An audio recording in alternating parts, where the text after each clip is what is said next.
ও doctor Yunus, এই বাংলাদেশে তোমার আইন চলবে না, চলবে না। আমার ইউনূস বলবে, ও কবির বিন সামাদ, তোমারও আমরা ছাড়ব, বাষ্ট করে দাও। ঠিক না ভাই? ঠিক বলবে না, বলবে না?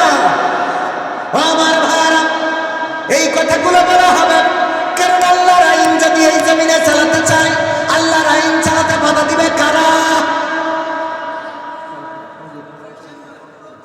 ফেরাউন, নমরুদের প্রেতাত্মারা, তাদের উত্তরসূরিরা। আর আল্লাহর জমিনে আল্লাহর আইন কায়েম করতে চাইবে কারা?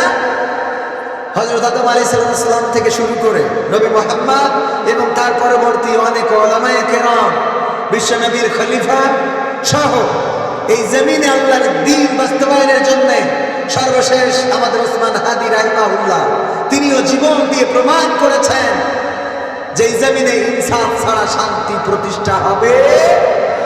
এবং তাদেরকে থামিয়ে দিতে চায় কারা? কথা কয় না। থামিয়ে দিতে চায় কারা? বাতিলেরা দিতে চায়, ফেরাউনের বংশধরেরা দিতে চায়, নমরুদের বংশধরেরা দিতে চায়। কিন্তু এই থামানো যাবে না, কারণ আমরা কোন মানুষের গোলামি করি। আমরা গোলামি করি কার? চিল্লায়ে বলেন কার? এই জন্য এই মাহফিল মাঝখানে নভেম্বরের, যদি ভুল না বলি 21 তারিখে একটা ঝাঁকুনি হলো, ভূমিকম্প হলো। নভেম্বর না ডিসেম্বরে? হ্যাঁ, নভেম্বরে একটা ভূমিকম্প হলো। ওই দিন আমি বললাম যদি আজকে কিছু হয়ে যেত, আর আল্লাহ যদি বলতো আজকে ফজরের নামাজ মসজিদে হয়েছে কার কার, তার ক্ষমা করে দিলাম, তো আমার অর্ধেক ক্ষমা হইতো আর অর্ধেক বিপদে পড়ে যেতাম। কারণ ওই দিন 1 রাকাত পাইছি। ওই দিন আমি কয় রাকাত?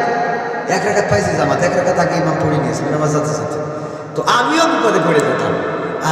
বুঝে দেখেন ওই দিন যদি কিছু হয়ে যেত। সুতরাং মৃত্যুর জন্য আমাদের প্রস্তুত হওয়ার দরকার আছে না নাই? আমি যে আয়াতে কারিমা তেলাওয়াত করেছি সূরা ফাজরের 27, 28, 29, 30, এর সরল অর্থ হলো আল্লাহ বলছেন যে আমি ওই দিন ডাক দেব। কি বলবো? হে প্রশান্ত আত্মা, তুমি ফিরে আসো তোমার রবের কাছে সন্তুষ্ট চিত্তে এবং সন্তোষ ভাজন হয়ে, আর তুমি দাখিল হও আমার বান্দাদের কাতারে, প্রবেশ করো জান্নাতে। বলেন সুবহানাল্লাহ। এই ডাক দিবেন কাদেরকে? ডাক দিবেন কাদেরকে? আপনাদের যদি এটা বলে দিই আপনাদের ভালো হবে না? কাদেরকে ডাক দিবেন আপনি মিলাই নেবেন যে আপনি এই ডাক দিয়াদের মধ্যে পড়েছেন কিনা। যদি না পড়েন তাহলে সেই গুণটা অর্জন করলে এই ডাক দিয়া বান্দাদের মধ্যে আপনি পড়ে যাবেন। বলেন সুবহানাল্লাহ। আল্লাহ ডাক দিবেন। কে ডাক দিবেন? আল্লাহ ডাক দিয়া বলবেন, ইয়া আইয়াতুহান নাফসুল মুতমাইন্না, ওগো প্রশান্ত আত্মা, ফিরে আসো তোমার রবের দিকে সন্তুষ্ট চিত্তে এবং সন্তোষ ভাজন হয়ে। আমি তোমার উপরে সন্তুষ্ট এবং তুমি আমার উপরে খুশি থাকো, কারণ আমি তোমারে ডাক দিয়েছি। এবার তুমি আমার বান্দাদের কাতারে দাখিল হয়ে যাও, আমার বান্দাদের কাতারে তুমি চলে যাও, আর তুমি প্রবেশ করো জান্নাতে। এই আয়াত যখন নাজিল হচ্ছিল, এই আয়াত যখন নাজিল হচ্ছিল, পাশে বসা ছিলেন হযরত আবু বকর রাদিয়াল্লাহু তাআলা আনহু। তাফসীরে ইবনে কাসিরে এসেছে আবু বকর রাদিয়াল্লাহু তাআলা আনহু বললেন, কত সুন্দর, কত চমৎকার কথাগুলো ওগো নবী। এই কথাগুলো কাকে বলবেন? আল্লাহ রাব্বুল আলামিন। বিশ্ব নবী বললেন, ওগো আমার আবু বকর, শুনে নাও, এই কথাগুলো তোমার মৃত্যুর সময় তোমাকেই আল্লাহ রাব্বুল আলামিন বলবেন। বলেন সুবহানাল্লাহ। আল্লাহ ডাক দিবেন, হে প্রশান্ত আত্মা, ওগো প্রশান্ত আত্মা, ফিরে আসো তোমার রবের নিকট, ফিরে আসো তোমার রবের কাছে। আল্লাহ রাব্বুল আলামিন ডাক দিবেন বান্দার দিকে তাকিয়ে, ওগো প্রশান্ত আত্মা, ফিরে আসো তোমার রবের কাছে, আর দাখিল হও সন্তুষ্ট চিত্তে এবং সন্তোষ ভাজন হয়ে। তোমরা দাখিল হয়ে যাও আমার বান্দাদের কাতারে। আল্লাহর বান্দা কারা? আল্লাহর বান্দা হলো তারা যারা বলেছে, ইন্না সালাতি ওয়া নুসুকি ওয়া মাহইয়ায়া ওয়া মামাতি লিল্লাহি রাব্বিল আলামিন। আল্লাহর বান্দা তো তারা যারা আল্লাহর কাছে মাথাটা নত করে দিয়েছে। ইব্রাহিম আলাইহিস সালামের মতো বলেছে, ইন্নী ওয়াজ্জাহতু ওয়াজহিয়া লিল্লাযী ফাতারাস সামাওয়াতি ওয়াল আরদ হানিফান ওয়া মা আনা মিনাল মুশরিকিন।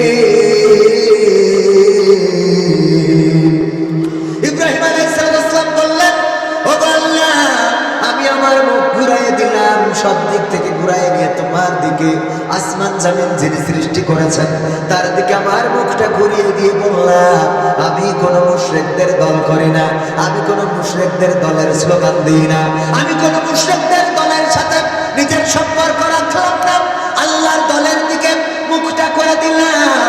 এই কথা বলে যখন স্লোগান দিলেন, আল্লাহর আইন চাই, সৎ লোকের শাসন চাই, যখন বললেন এই জমিনে আল্লাহর বিধান চাই, নারায়ে তাকবীর, আল্লাহু আকবার, এই স্লোগান দেওয়ার পরে মাইক কেড়ে নিয়েছে ফিরাউন। নমরুদ বলেন ঠিক না বেঠিক? নমরুদ মাইক কেড়ে নিয়েছে না?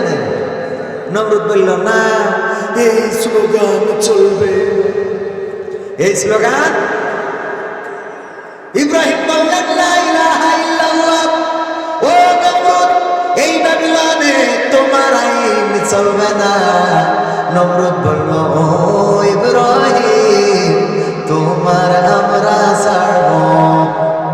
মুসা আলাইহিস সালাম বললেন লা ইলাহা ইল্লাল্লাহ। এই মিশরে ও ফেরাউন, তোমার আইন চলবে না।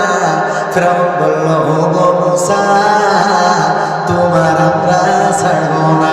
আল্লাহর নবী বললেন লা ইলাহা ইল্লাল্লাহ। এই মক্কা মদিনায় ও আবু জাহেল, তোমার আইন চলবে না। আবু জাহেল বলল, ও মুহাম্মদ, আমরাও তোমার ছাড়ব, আমরাও তোমার ছাড়ব না। এখনকার সময় যদি বলেন লা ইলাহা ইল্লাল্লাহ, ও ডক্টর ইউনূস, এই বাংলাদেশে তোমার আইন চলবে না, চলবে না। আমার ইউনূস বলবে, ও কবির বিন সামাদ, তোমারও আমরা ছাড়ব, বাষ্ট করে দাও। ঠিক না ভাই? ঠিক বলবে না? বলবে না? আমার ভাইরা, এই কথাগুলো বলা হবে কারণ আল্লাহর আইন যদি এই জমিনে চালাতে চায়, আল্লাহর আইন চালাতে বাধা দিবে কারা? ফেরাউন, নমরুদের প্রেতাত্মারা, তাদের উত্তরসূরিরা। আর আল্লাহর জমিনে আল্লাহর আইন কায়েম করতে চাইবে কারা? হযরত আদম আলাইহিস সালাম থেকে শুরু করে নবী মুহাম্মদ এবং তার পরবর্তী অনেক উলামায়ে কেরাম, বিশ্ব নবীর খলিফা সহ এই জমিনে আল্লাহর দ্বীন বাস্তবায়নের জন্য সর্বশেষ আমাদের ওসমান হাদি রাহিমাহুল্লাহ, তিনিও জীবন দিয়ে প্রমাণ করেছেন যে এই জমিনে ইনসাফ ছাড়া শান্তি প্রতিষ্ঠা হবে। এবং তাদেরকে থামিয়ে দিতে চায় কারা? কথা কয় না। থামিয়ে দিতে চায় কারা? বাতিলেরা দিতে চায়, ফেরাউনের বংশধরেরা দিতে চায়, নমরুদের বংশধরেরা দিতে চায়। কিন্তু এই থামানো যাবে না, কারণ আমরা কোন মানুষের গোলামি করি। আমরা গোলামি করি কার? সিল্লাহ বলেন কার? আল্লাহর গোলামি যারা করে তারাই আল্লাহর গোলাম, তারা আল্লাহর বান্দা। তারা কি? আল্লাহর গোলামি যারা করে তারাই আল্লাহর বান্দা। আর আল্লাহ তাদেরকে ডাক দিয়ে বলেন, ইয়া আইয়াতুহান নাফসুল মুতমাইন্নাহ ইরজিই ইলা রাব্বিকি রাদিয়াতাম মারদিয়া ফাদখুলি ফি ইবাদি ওয়াদখুলি জান্নাতি। আল্লাহ তাদেরকে ডাক দিয়ে বলেন, ও প্রশান্ত আত্মা, ফিরে আসো তোমার রবের নিকট, ফিরে আসো, ফিরে আসো জলদি করে। ও গো ওসমান হাদি, ফিরে আসো গো তুমি শাহজালাল, খান জাহান, ও গো বায়েজিদ বোস্তামি, ও গো আল্লামা দিলওয়ার হুসাইন সাইদি, ও গো ইসলামী আন্দোলনের নেতা কর্মীরা যারা আমার জন্য নির্ঘুম রাত কাটিয়েছ, রাজপথে স্লোগান দিয়েছ, দিন কায়েমের জন্য প্রচেষ্টা করেছ, তোমরা তাড়াতাড়ি করে ফিরে আসো আমার দিকে। সন্তুষ্ট থেকো, কারণ আমি তোমাদের উপরে সন্তুষ্ট, আমার পরেও তোমরা সন্তুষ্ট হয়ে যাও।